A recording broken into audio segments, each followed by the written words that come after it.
Hello and welcome back to Minecraft horror map. If you want any, recap, essentially, this is, like a lavender town type situation, where there is a tower which goes infinitely high, storing the souls of the dead from many ages. Your goal, well, you've been trapped in here by the head spirit. You don't know that yet, but you've been trapped in here by the head spirit. And your goal is to collect 5 relics, get them over here, put them in the hopper, that door's gonna open, you go through, hoogity boogity boogity, jump scare, the end. But, we're taking this one at a time, and there are 5 elevators, each corresponding to the 5 relics. Now, last episode went through number 1, which contained both the corpse and the spirit of a noble knight who was poisoned by their king. Now, on to the second elevator. I'll explain it as we go. The first section of this video will be essentially just about gameplay, like how did I make stuff work, how did I make things not work, how did everything slide perfectly into place. Then in the second part I'm going to explain essentially the lore behind the souls, and specifically the head soul within the second elevator, and the final part will be me essentially explaining the development process, because holy shit, there was a lot of things which went south for the winter while I was making this, which is why it took so long to make the second bit elevator in relation to the first. But anyway, let's get in to elevator 1. Oh, one sec, I need to very quickly change up my music. There we go. If you can tell, this is Walt's music, which we'll get into the relevance of that later. But anyway, so the elevator opens. Here we are, the crystal ballroom. Now, as soon as we take a couple steps here, you'll find this guy. Now, very first of all, let's talk about him. His name is... Shut up. His name is... Oh, you cheeky bastard. His name is the host. He is, well, the host of the crystal ball. Now, before we get into this guy, as you see, he vanishes, let's very quickly talk about how I made this. Now, this is just for testing. In relation to the first level, as you can see, it's a bit more complicated than it, simply because it has, like most of this is just to do with, this is to do with the host staring at you. This is to do with the ball. This is to do with putting the ballers, the people in the minecarts, to keep them in the minecarts, because for some reason Mojang decided to make Armistead to be able to go in minecarts. Not that I'm salty or anything, whatever. And this one's just to make the ballers face the audience. This is to kill the ballers, and this one's to kill all the minecarts, just in case everything goes south, which, as you'll learn in the third section of this video, it certainly did. But I'm getting ahead of myself. Now, as you'll see, this here is a simple redstone clock. However, there's actually 2 parts for this. This one actively kills a previous host and summons a new one in 2 blocks in front of you, which is meant to stop you from just sprinting through the ballers. You have to actively take your time in almost dancing through them, as you expertly maneuver your way throughout both the host trying to kill you and the ballers ballering. But anyway, I'm getting ahead of myself. You might notice this wool contraption and this. Well, this is actually a split randomizer.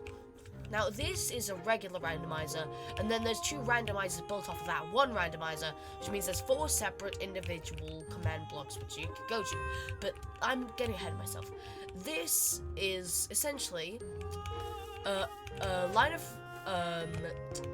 repeaters, which go over here. However, you're noticing that one of these is missing, and it requires this wall block to be up in order for it to actually pass through that current in order to get here, which, if you don't know how it works, it essentially chooses one of these two. The lesser signal is the netherite block, which activates this, which just goes here. However, if it picks a sword, it has the stronger current, breaks this, and because this redstone torch deactivates this, so it just can't be both at the same time. And then that's just repeated again. And if you couldn't tell, these are actually his speech or his dialogue options. So every like third time he appears, he says something, and that's actually very different from the night ghoul, simply because I had the night ghoul do something different, which is scream at the top of his fucking lungs. I mean, like, he's just like, you're not expecting him to go and still be like, indubitably good sir, how are you? No. But anyway, this is another slower redstone clock which pushes up the wall and allows the repeaters to hit the randomizer, which means that very occasionally he'll say something. I had to put very occasionally because it was a very loud chatter before. But anyway, these ballers are essentially the same as the corpse in that room there. So anyway, block and maneuver.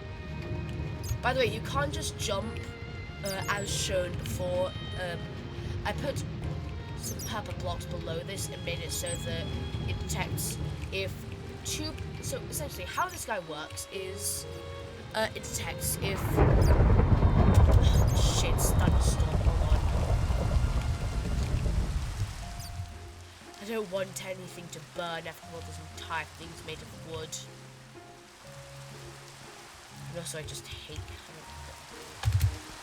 I swear, there's been like 10 differences to the weather this entire project, and they've all been thunderstorms.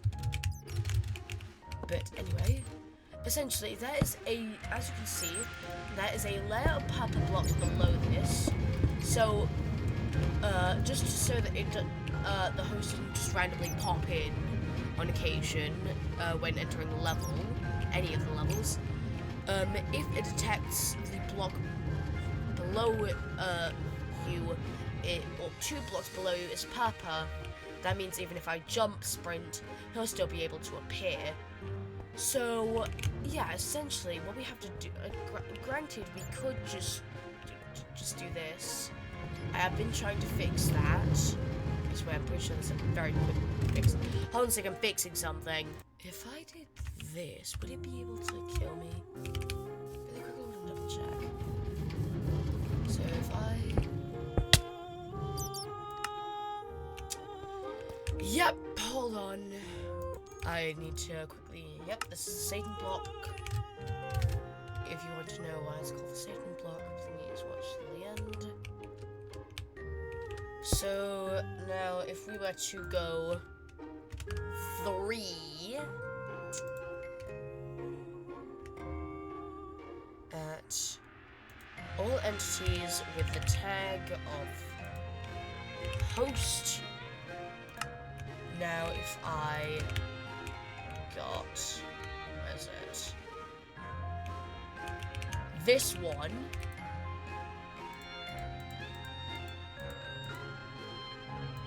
And went 4.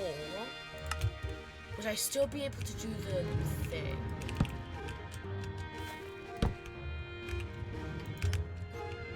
If I do this,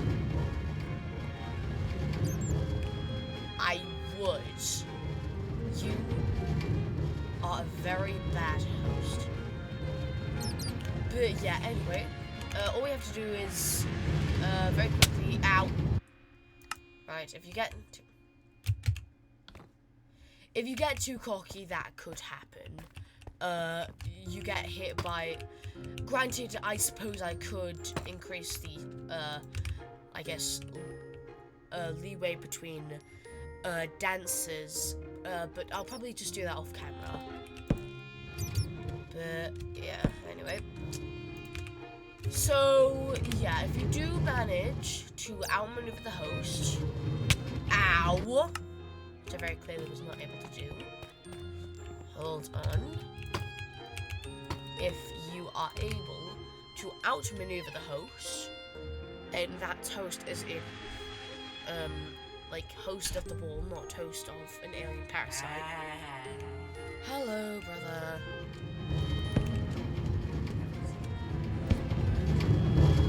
Hold on.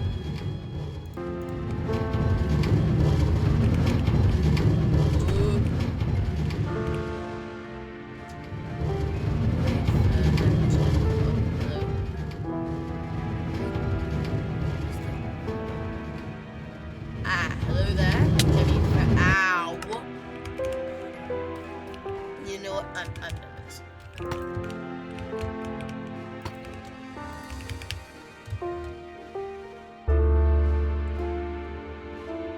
Anyway, if you are able to outmaneuver the host and his guests and arrive at the humble safety of your stereotypical elevator, that might happen, but do not worry, you'll, that's great.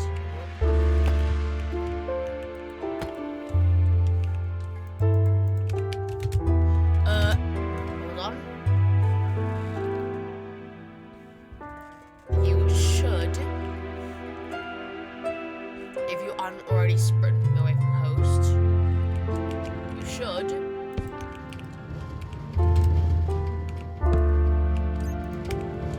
able to grab the crystal mine and return safely. Now, anyway, let's get on to lore. Because as you can see, if you were paying close attention, I'm sorry if the frame might just look like a PowerPoint or whatever.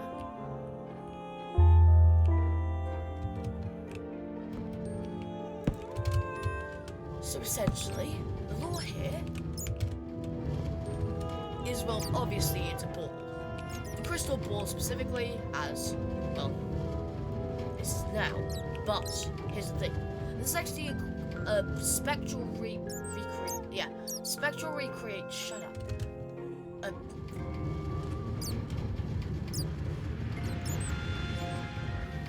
A spectral recreation of the crystal ball. As you see, there's been a bit of wear and tear. Now, all of these ball guests and the host, well, did the stereotypical party death of drinking poison Kool-Aid. And I say stereotypical because I've seen it in 2 separate pieces of media, and I don't know. But honestly, it just seems like the best way to take out an entire party. Oh yeah, and then there's Fred. He didn't really drink anything, so they just kind of tripped and fell.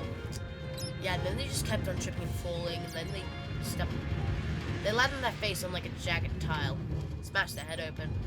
Pretty rough stuff, but it's good. No one really liked him anyway. But anyway, enough about Jeremy and his stupid tile head. Let's talk about the trials and tribulations with making this. And very quickly, I want to get something else on. Hold on. And do not worry, I am not racking up copyright infringements. I'm playing royalty-free music, so no one should come for my ass for this. Okay, so as I mentioned before, the development of this wasn't as streamlined as the first one. For starters, as you can tell, it's a lot wider and a lot bigger than the original level, with a bit more complex mechanics. Well, originally, because you see, it wasn't always, well, the host wasn't always a threat, or really in this level at all. No. In this level, it consists solely of the ballers originally. And now I don't have actually any, footage of this, but I do have footage of this concept going wrong, which I shall now play now. Hold on. Okay, this is test number 3 of why the fuck is this happening. Now, as you can see, pause. As you can see, the original concept originally was a lot more based on rails. Essentially, what I wanted to do was 2 complicated train of rails, each having a crap ton of ballers all dancing around the ballroom, and you would have to expertly maneuver your way through the ballers, which is essentially what it is now. But now the modern version is a lot less reliant on the ballers and a lot more reliant on an outwards threat, which is a lot more like if you take too much time and get cocky, then you die. If you don't pay attention to it and only pay attention to the ballers, you'll die. If you pay too much attention to avoiding it and accidentally end up in the tracks, you'll die. But with this, it was only to do with the ballers, and there was a lot like complicated rails, like pretty sure somewhere visible from here there should be like an area where here where there was something like it looped around, then it went up somewhere, and it looped back around. Actually, wait, no. Pretty sure it went this... No. Right. It went this way, and somewhere up there, but with this it went downwards somewhere around here, and it would loop like it did in the modern day, but a lot less better. Hold on. So there was, as I was about to mention in the footage, 3 separate tests. This one's the third. The first one was with 2 ballers, where I had to shorten the line. There was another one with like 3 ballers, 1 on the second track and 2 on the first, where it essentially like crashed into each other and I had to fix that. Then it's this test, which, as you'll see, the problem is all of the minecarts just bundle around here. Like, hold on a sec, you'll see there that minecart doesn't have a minecart. They bounce back, and they're just not doing well. Oh, there it is, everyone. Yeah, no. So, that was the original concept. One sec, back with this jazz. Perfect. But anyway, now, that obviously got retconned. But, when I started getting with, the, host, something was off to me. The track just wasn't as hard. So, I wanted to extend... Actually, no, I wanted to shorten the distance that the host kills you so it could appear closer up and jump scare you a lot better. Not really jump scare, just hookity pookity boo. But anyway, so I went over to here because the problem is, this command block is setting everything's kill distance to. So I couldn't have a kill distance of 1 without a kill distance of 2 being larger than it and henceforth overriding it. So what I did was I went to change the tag so it only mentioned corpse and night. But when I did, I accidentally didn't put any tag. So essentially what it did was, I'm pretty sure, for some unknown fucking reason, make gold armor stands infinite range. Now, I don't have footage of me reacting to this, but I can reenact it.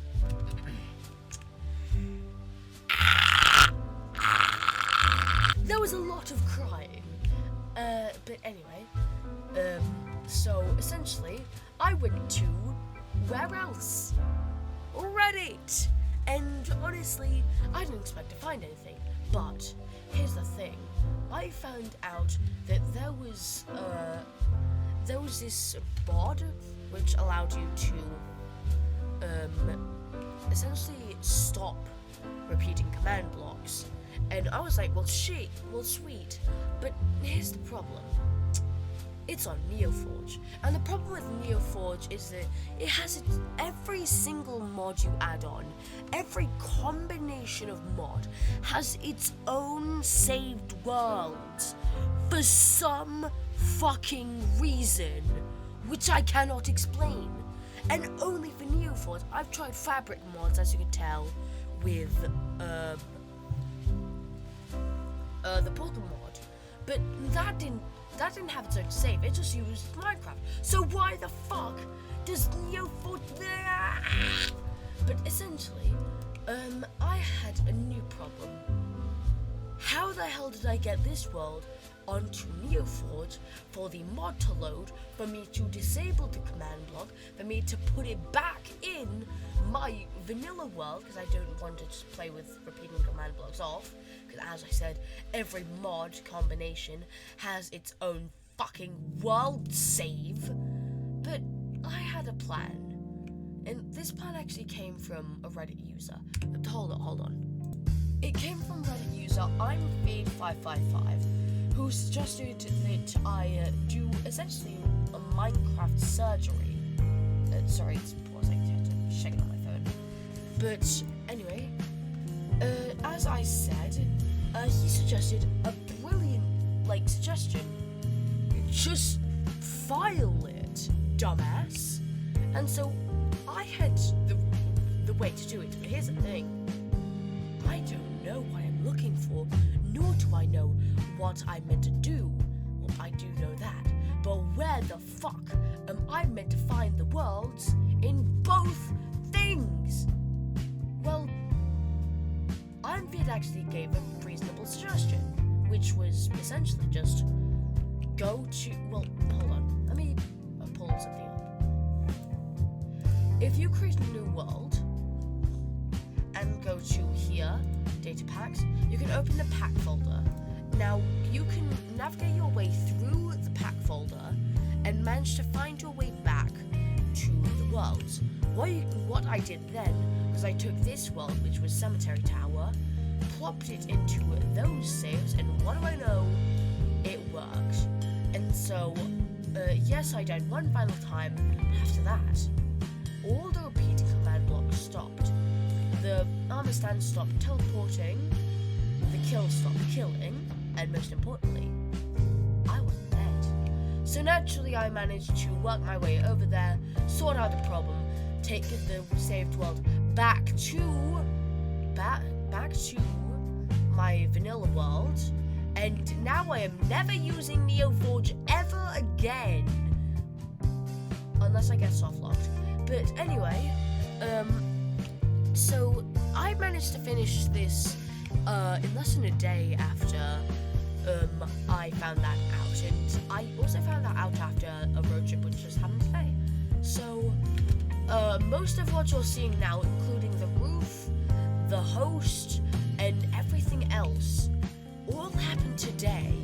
And by the way, I just wanted to give a special shout out to Mojang for making it so that if you put a fence gate on an armor stand, or really any entity with a humanoid stature, yes I will, don't worry, it makes this masquerade mask design, which I didn't take into consideration when making the ballers, but I just didn't have the time to. When it comes to folding wraps, no, I know, I don't know. I don't need.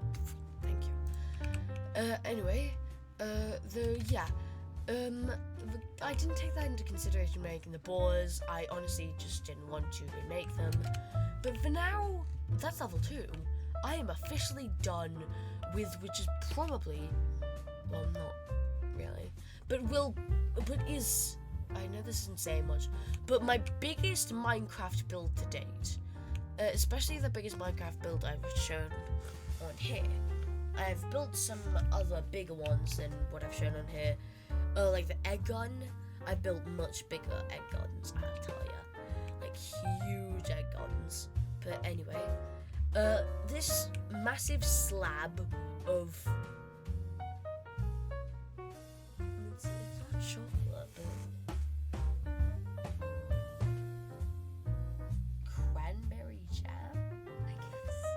cranberry jam. This massive slab of cranberry jam is my biggest build to date, and especially the most complicated one, with me having to go into the literal game files to get it to work. Granted, that's only due to my own stupidity and laziness, but you get the picture. Anyway, folks, that is all for me. I hope you have a wonderful day. I shall see you later on, presumably with, I don't know, maybe I'll bring back the Phoenix Wright series, I don't know. But yeah, I'll see you all tomorrow. Arrivederci, bon voyage, sayonara, bye-bye.